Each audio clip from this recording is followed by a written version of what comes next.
Ya estamos de regreso aquí en Ángulos y tenemos el gusto de platicar el día de hoy con Jorge Rocha, académico del ITESO, a quien ustedes ya han conocido en algunas ocasiones en otros programas que hemos hecho aquí en Canal 44. Bienvenido, Jorge. Buenas noches, Ricardo, y buenas noches a la gente que nos está viendo. Muchas gracias. Y con Carlos Ramírez Powell, de Radio Universidad de Guadalajara, yo diría el director que más revolucionó la radio y que, bueno, pues además es un, diríamos, especialista en el tema que vamos a tratar el día de hoy. Ahorita les voy a decir, porque Carlos, bienvenido. Muchas gracias por la invitación, Ricardo. Pues miren, vamos a ver qué les parece primero la información. Invitamos a Jorge y a Carlos para hablar acerca de Hugo Chávez. Hugo Chávez es un personaje polémico que igual tiene opiniones muy a favor que opiniones en contra. En México, sobre todo, se han escuchado opiniones en contra y por eso hoy queremos matizar aquí en Ángulos. Veamos primero la nota de su muerte que se registró este martes. El presidente de Venezuela, Hugo Chávez, murió este martes por la tarde, según confirmó el vicepresidente de esa nación, Nicolás Maduro. El vicepresidente hizo un llamado a los venezolanos a la paz y pidió respeto a quienes atacaron a Chávez, al tiempo que solicitó fortaleza y oración al pueblo de Venezuela y cerró el mensaje diciendo que estaba prohibido llorar y agregó: honor y gloria a Hugo Chávez Frías, que viva Hugo Chávez, y así finalizó.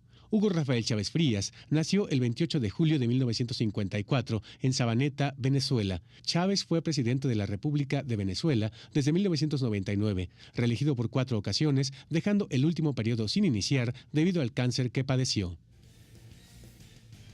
Bueno, pues eso es parte de la noticia que le dio la vuelta al mundo prácticamente como pólvora el día de ayer. Y hay que decir que es una noticia para la que muchos estaban preparados a raíz de que la salud de Hugo Chávez, desde que estaba en Cuba hace algunas semanas, empezó a deteriorarse y los médicos tomaron la decisión de llevárselo a Venezuela prácticamente, diríamos, a bien morir. Había muy pocas esperanzas, por lo tanto, al momento en que se dio su muerte, prácticamente todos los periódicos tenían listo su obituario o su necrológica. Serán funerales de Estado los de Hugo Chávez, a los que incluso acudirá el presidente Enrique Peña Nieto, el presidente de México, y otros mandatarios, otros dignatarios, porque para empezar, y yo quisiera empezar con ustedes la charla por ahí, una de las novedades es que es un presidente en activo. Es raro que un presidente en activo muera, ¿no? Sí, de hecho, bueno, él acababa de reelegirse. En octubre fueron las elecciones en Venezuela, se reelegía por un periodo más.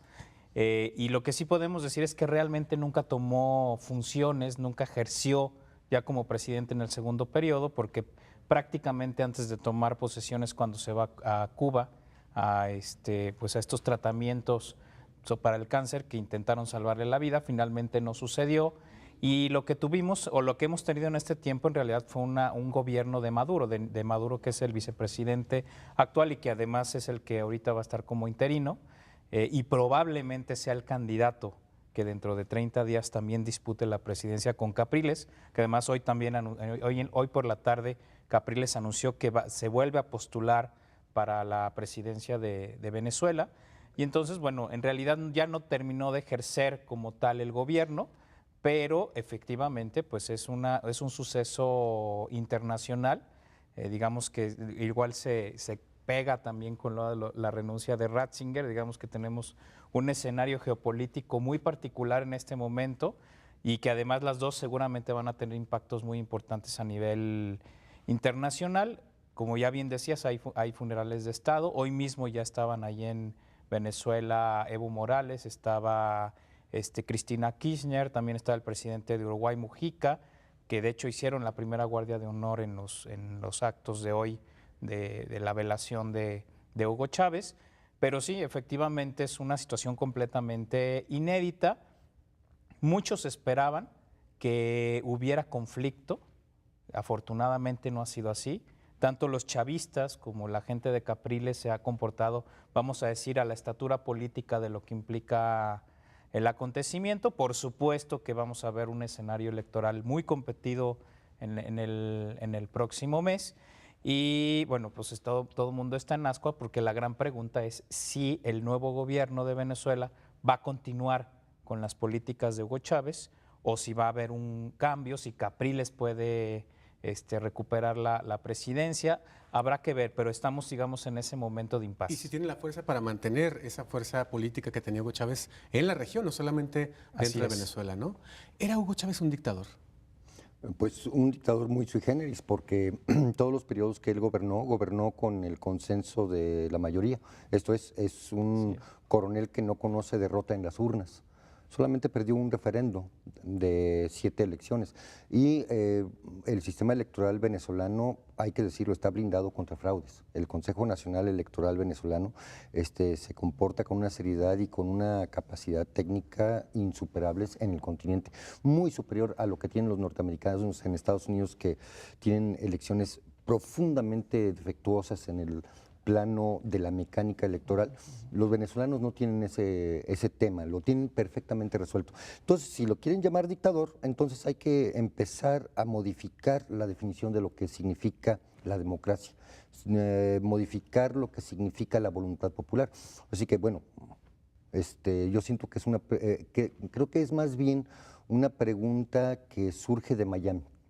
Sí, o sea, en Miami etiquetar a Castro y a Chávez en el mismo paquete era muy sencillo porque eran amigos, siendo que la dinámica política de Chávez siempre fue la de buscar consensos. Era un hombre que amaba la muchedumbre, se sumergía en las asambleas, en los mítines, y básicamente utilizaba todos los días la tribuna como un lugar para la arenga, un lugar para dar clases de historia, un lugar para dar clases de constitucionalismo venezolano, porque sacaba el libro, decía tal artículo dice que se puede esto y que no se puede aquello. Entonces, mira, Chávez no encaja, es tan distante de un dictador. Sí, frío, distante, cerrado a las opiniones. Era un hombre que dialogaba constantemente con la prensa. Cuando había conferencias de prensa, Chávez preguntaba nombre de la agencia, nunca discriminaba, se iba directamente sobre CNN porque sabía que CNN le era adversarial y se ponía a platicar detalladamente con la reportera que había mandado CNN.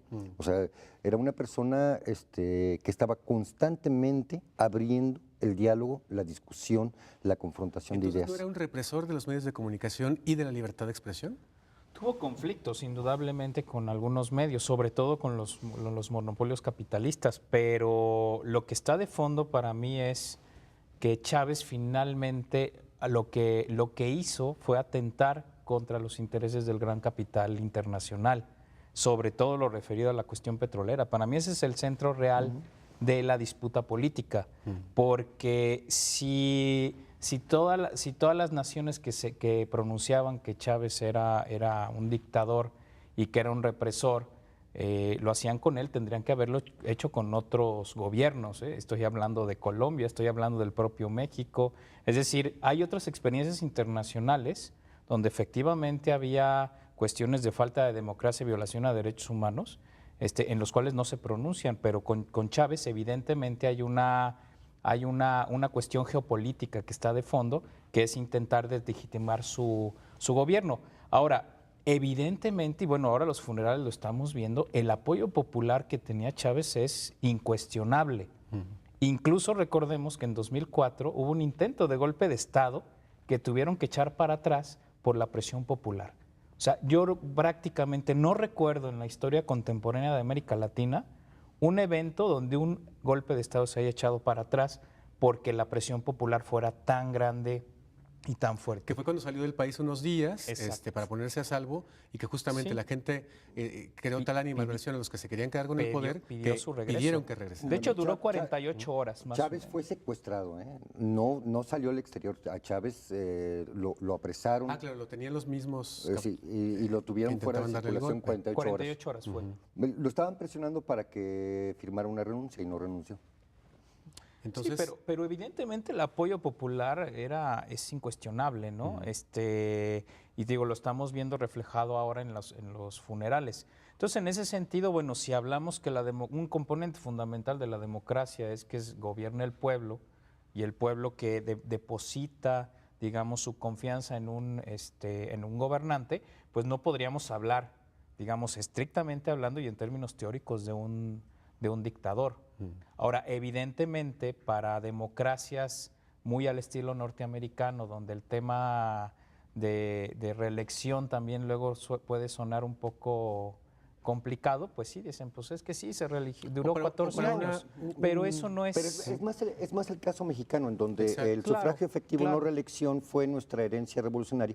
En Estados Unidos hay congresistas, senadores que se reeligen hasta por 8 o 10 términos, ¿no? 8 o 10 plazos. El presidente, hasta con Roosevelt, había 3 reelecciones y ya después 2. Sí, fueron solamente No, dos. mira, el tema norteamericano es clarísimo, o sea, afectó y expropió el rancho de los Rockefeller. Venezuela era el rancho de los Rockefeller antes de la llegada de Chávez. Así de sencillo.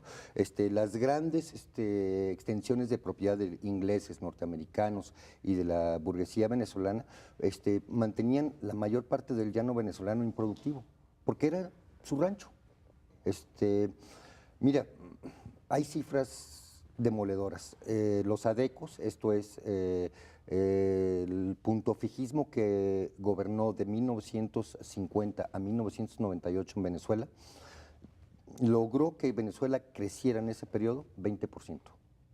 En 50 años, 20%. Contra un 180% de México, contra un 200% de Venezuela, contra un 140% de Paraguay. O sea, Venezuela la tenían sumida en un feudalismo, ¿sí? Capitalista rockefelleriano, que por supuesto que cuando tú tienes crecimiento muy por debajo de la tasa de crecimiento de la población, lo que sucede es que se te desploma el PIB per cápita, esto es la tajada que le corresponde a cada ciudadano, y por otro lado se concentra más la riqueza en pocas manos. Entonces se daban los dos fenómenos, crecía la población, crecía poquísimo la economía, se concentraba la riqueza y se empeoraba la pobreza. Oye, eso me suena muy familiar, Carlos. Déjame ir a la pausa en lo que pienso, ¿a qué me recuerda?